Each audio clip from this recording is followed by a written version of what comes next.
Добрый день! Сегодня хотел я рассказать о главном двигателе своего токарного станка 1К62. Значит, в качестве подопытного я взял двигатель постоянного тока. Значит, тип получается 2PN132. 4-киловаттный двигатель, режим работы S1 на 220 вольт.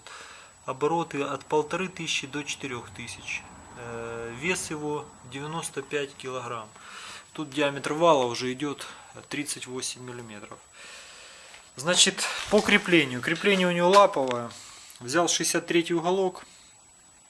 Значит, сюда приварил. К нему, ну вот 63 уголок взял. Получается, к нему взял вот такую сделал вырез на уголке. Тут отверстие просверлил. На 17 сверлил, получается, перфоратором. Перфоратором, то есть перфораторным сверло, заточенным под сверление по металлу, не по бетону. Ну и здесь, получается, укосину поставил и все.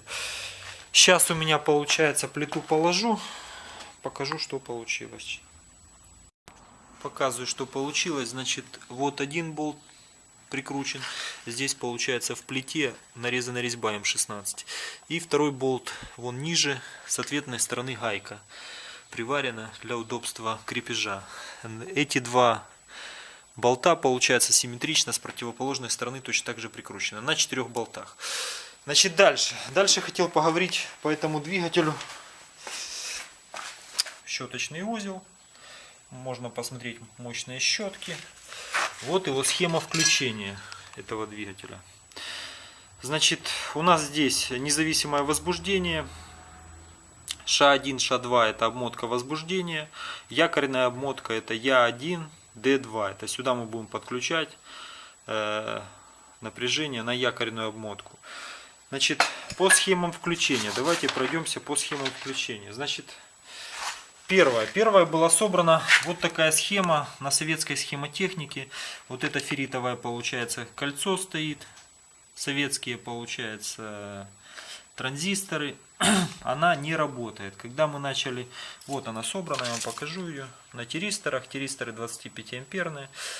Когда мы начали регулировать резистор R7, вот он на схеме, лампочку выводить на максимальную яркость, транзистор КТ630 закончился. Плюс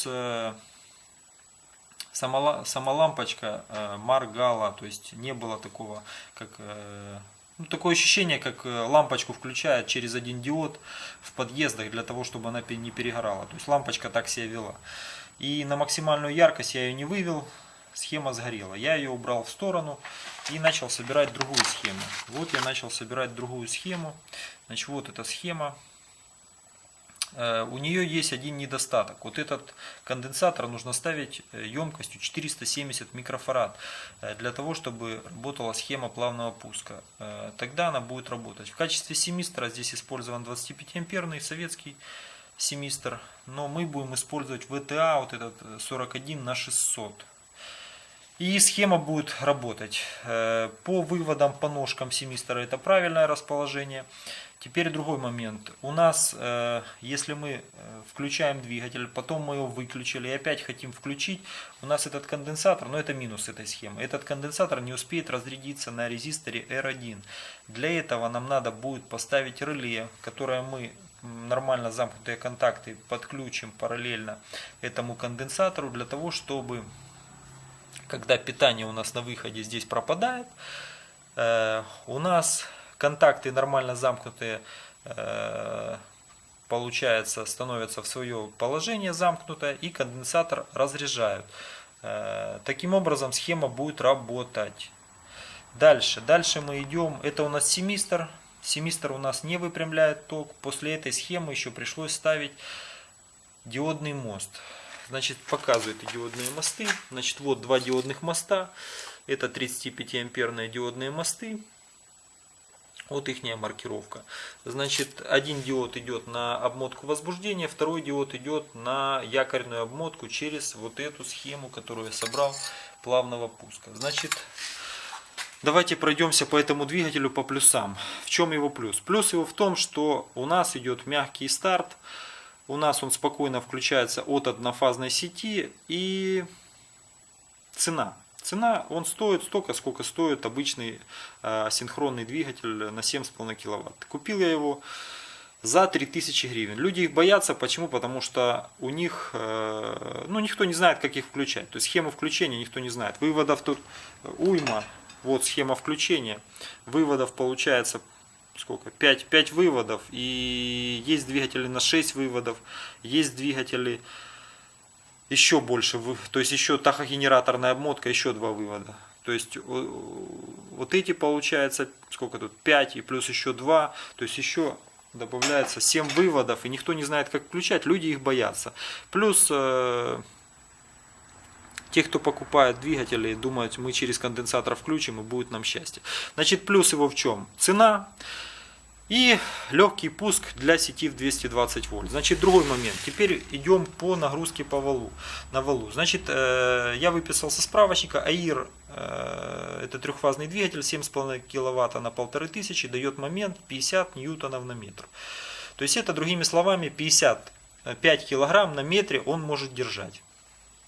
Значит, я взял рычаг, вот доска получается. Мы сейчас через метр нагрузку я повешу обычную пластиковую бутылку на 6 литров. Значит, демонстрирую его пуск этого двигателя.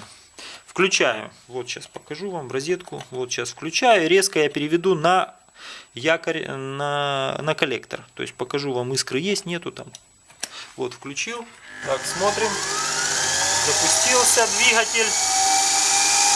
Так, вот он набрал обороты, мягкий старт был. Значит, дальше, вот его вращение. Теперь ставим доску, я вам показываю момент, будет ли он держать. Вот метровая доска.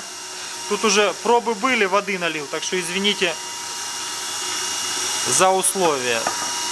Значит, вешаем доску и смотрим. Вот доску я повесил. Сейчас в данный момент получается 6-литровая бутылка полная воды через метровый рычаг.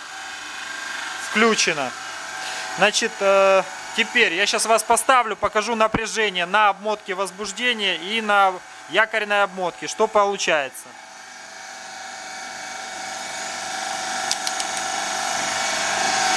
Смотрим напряжение на обмотке возбуждения.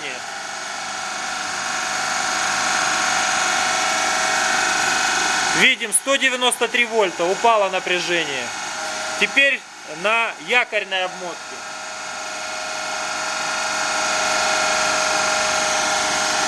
Здесь 195 вольт.